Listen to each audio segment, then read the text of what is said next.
Well, today is kind of an addendum to last week's service or lesson. I was so thrilled to hear from a number of you who got online to get Emmett Fox's 7-day mental diet, and you're starting to practice it. You have no idea how happy that makes me. It really does. I love it when you practice the practice, as Steve knows. That's like the most romantic thing he can do. When he's practicing and he's talking about some of these things, it's like, oh, I love you so much. Anyway, let's begin with a story, shall we? So once there lived a little girl by the name of Lily, and she lived in this small village that was surrounded by rolling hills. I mean, there was beauty all over the place, but she never really saw it. Though kind-hearted, Lily had this habit of speaking without thinking. How many of you do that? She often would blurt out words that maybe hurt others unconsciously or maybe even hurt herself unconsciously. And her family would tease her always about experiencing negative circumstances in her life, like falling off of a horse or breaking her arm, or sometimes she would have really bad health issues or being depressed. Life never seemed to go her way. And then one day, her teacher, who was this sage-like type of man, his name was Mr. Thompson, and he noticed this habit that she had, and he decided to teach Lily a valuable lesson on how words have power. And so he handed her a beautiful blank piece of parchment paper. Let's just pretend this is a beautiful piece of parchment paper. And he asked her to carry it around with her throughout the day. And he said, now, Lily, every time you say something unkind or thoughtless about yourself or others, I want you to just crumple the piece of paper just a little bit. Lily agreed, thinking that it was a strange request, but not wanting to disappoint her favorite teacher, she took on the task.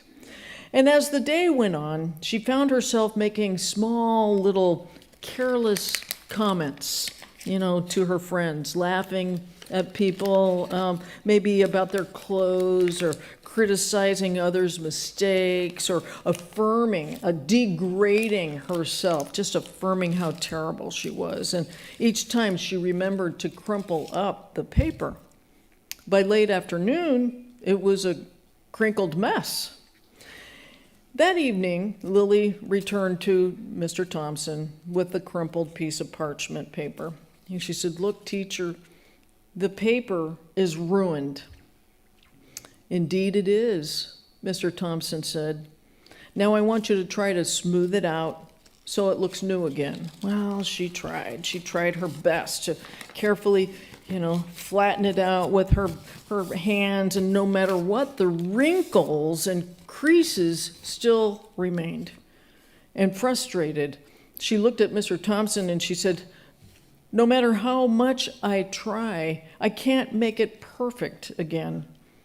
And he said, Lily, that's exactly how our words work. Once they are spoken, they can never be taken back, no matter how we try. I love that story because there's no doubt that all words affect us. But it is our own words that we utter to ourselves which affect us the most. Your words tell the universe, the ultimate creative intelligence, just what it is that you want. Words can create an undeniable impact on the world. And each of us here have seen for ourselves how words can crush, can expand, can inspire, can disappoint, can encourage, right? We've all seen that. We've all been the recipient of words. We've all given words that either expand or crush. We all know this. We all know the power of our words. It's the basic unity principle, Unity 101. But the question is, do we follow and observe that principle on a daily basis? And I would say, if you're anything like me, it is easy to fall back into the way of the world. It's easy to complain, it's easy to criticize, it's easy to be cynical. It's easy to agree with others that are in judgment about this or that. And one of the reasons that unity has this truth, it's really a core truth. One of the reasons we teach this about the power of words is that words carry their own power. They're a vital part of your electromagnetic field. So think of it this way. Words are like pockets of frequency that emanate from you out into the world. So essentially, they put out energy and they act like a magnet, right? The job of the universe is? Match your frequency. Match your frequency, yeah. Leslie had that before the last time. You blurted it out. Yes, the job of the universe is to match your frequency. These words, they put out energy. They act like a magnet, inviting in the same type of energy back to you. Words attract people and situations that resonate with the same kind of energy.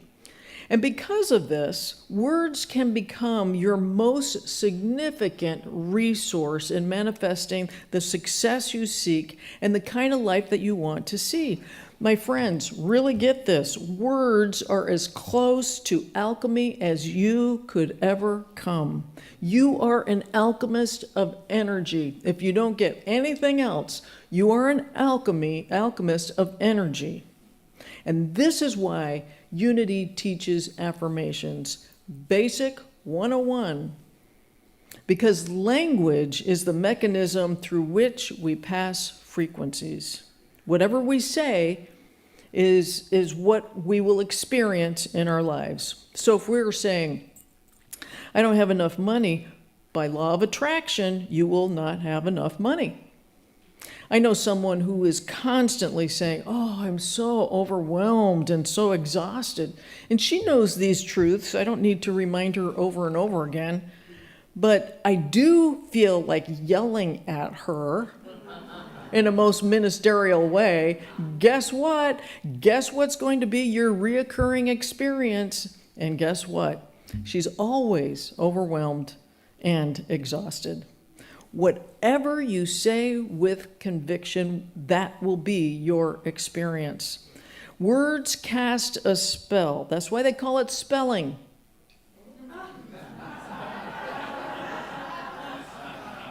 Remember the word abracadabra? Remember that? I don't think they use it as much anymore. Abracadabra. Harry Potter never used it.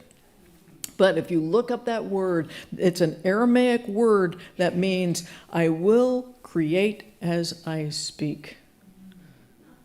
It's magic. Words are magic. The bottom line, that's truth right there. I will create as I speak. Throughout the years of my being a Unity minister, I have seen people be careless with their words. And again, my hand is up.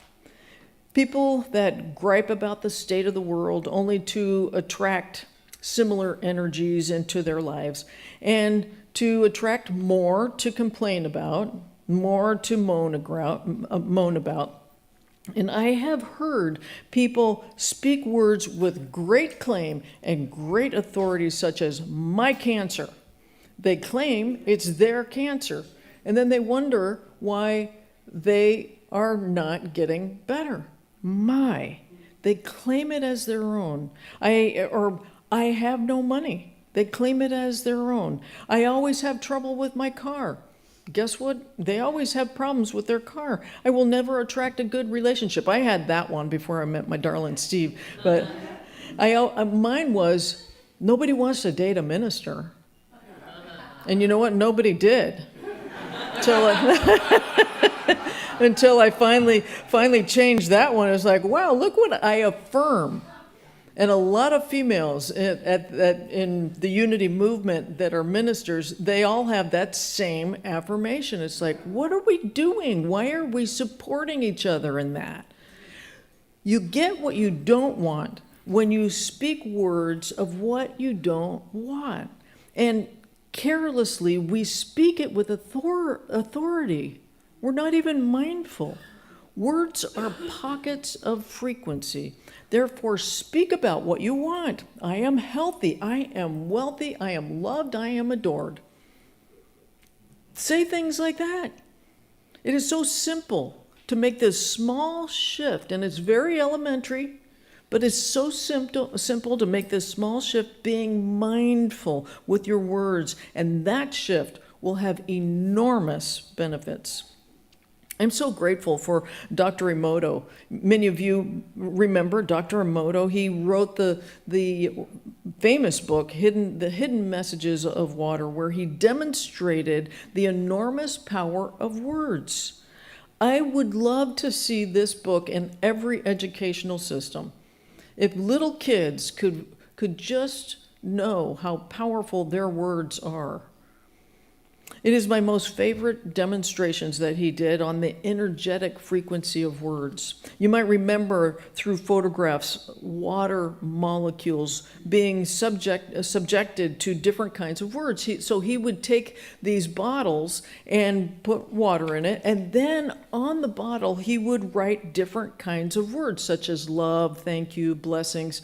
So we have a photo. If you haven't seen this once before, see the photo. You can see how these molecules, the beautiful ones, are magnificent. They're light-filled and magical. They're water crystals. They're so gorgeous. And he also had water bottles that were infused with words like, you make me sick, you fool, I'll kill you, I hate you, or whatever. So you can see the difference. They're more dense, the dense kind of energy. So now you see the Buddhist prayer, the before and after. And I love that because this is why we pray over our food. Words have frequency and it changes the molecular system. I love this whole experiment because it makes visible the power of our words. And as Dr. Emoto stated, if our bodies are made up of 90% water, how must the molecules in our bodies respond to the words that we speak? The other day I saw someone wearing a t-shirt that said, I hate Trump. And I thought to myself, well, that can't be good. They just plastered the word hate on their body. It can't be good. And I don't care about their politics. It doesn't even, whatever. I believe in freedom of speech. But here's the deal. Not only was it a frequency of hate that they literally put on their body, but others that were reading it were sending her the same energy, whether they are conscious of it or not, right? If I just say the word hate, it carries with it a certain energy. We can feel that. But if I say the words loving kindness, it has a different resonance altogether. You can feel it. Energy is our language, my friends. Energy is our language. Each and every word, every positive, every negative word carries an image, an electrical current that moves through your energetic field and attracting people and situations of like frequency. And that is why if you say, oh, it's going to be one of those days, yep, the world just got the memo. It is going to be one of those days. I've done it. I have done it. Dr. Joe Dispenza says words trigger an emotion, and that emotion sends a cascade of chemicals throughout your body. Essentially, when you think words that are happy, inspiring, or positive, your brain manufactures chemicals that make you feel joyful, inspired, or uplifted. It's called dopamine. The opposite is true. You say words that have an emotion that feels hateful or angry or self-depreciating. The brain also produces chemicals called neuropeptides that the body responds to in a comparable way. And your experience is anxiety, worry, sadness, jealousy, anger, or some other form of emotional pain. I always am amazed as Unity students how mindless we are when we forget to use our words in our favor. My hand is up. I forget and then I start griping about this or that. But when I wake up from my mindless slumber, I have to ask myself, does all this complaining make me feel good? And do I want to be the receiver of its frequency? Is this something I want to manifest more of? And the answer is, no. It's a small shift that is simple, but not always easy, my friends, because the outer world is, I don't know if you've noticed, it's pretty dramatic and always vying for our attention. It vies for our attention to join us in the drama. Change your words, change your life. Isaiah 55:11 says, "My word that goes out from my mouth will not return to me empty, but will accomplish what I desire and achieve the purpose for which I sent it." Yeah, the Bible has some good stuff in it. Our co-founder, Charles Fillmore, once wrote 136 years ago, "Think before you speak," he says. "Don't speak idle words. Every word you say is vibrating right through your physical body at this moment. And we should be very careful how we speak words to others. Words are creative. You can obtain every blessing you desire by thinking, by speaking, reading, and writing only true, strong, upbuilding words. Your life outpictures your words, word by word, in thought and speech. You build up your consciousness of God and truth, or you lessen your consciousness of God and your ever-present good." So if you will, just take a moment, close your eyes, if you will. And I want you to imagine that your entire future is born on the energy of your next word. And what word would you choose? Now remember, each word is a frequency. So once you've chosen your word, take a moment, fill yourself with that word, feel it. Allow that word to unfold and send a cascade of powerful and positive chemicals throughout your body. And so you can just open your eyes. You just change the molecular frequency of your body.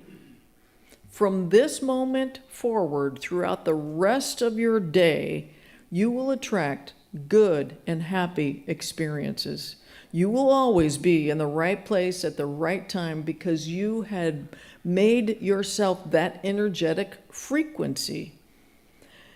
I close now with this wonderful story about a wise teacher who was walking through the woods with some of his students, and they came upon a partially decomposed carcass of a dead deer. And the students, in an attempt to protect their teacher from seeing such a repulsive sight, tried to steer him around, but the teacher would not alter his direction. And so when he came upon the deer, he looked at it carefully and he said, "My, what beautiful antlers." He chose to look past the obvious and expressed the beautiful. He didn't dwell on the decomposed flesh, but rather the noble antlers. So his words were not of disgust. Isn't that sometimes what we do? We look at something and we don't see the good in it. But actually, he looked at the whole being with appreciation. My friends, we can do the same with our lives. Whatever it is that is proposed to you in conversation, in situations, there is always something good in it. And certainly we can find enough ugliness around us if we care to look at it and if we can speak about it. But there's also an abundance of beauty. There's an abundance of good. There's an abundance of kindness, and we can speak about that. So, which world do you want to live in? Because it's completely up to you. The words you speak will determine which world you will be living in.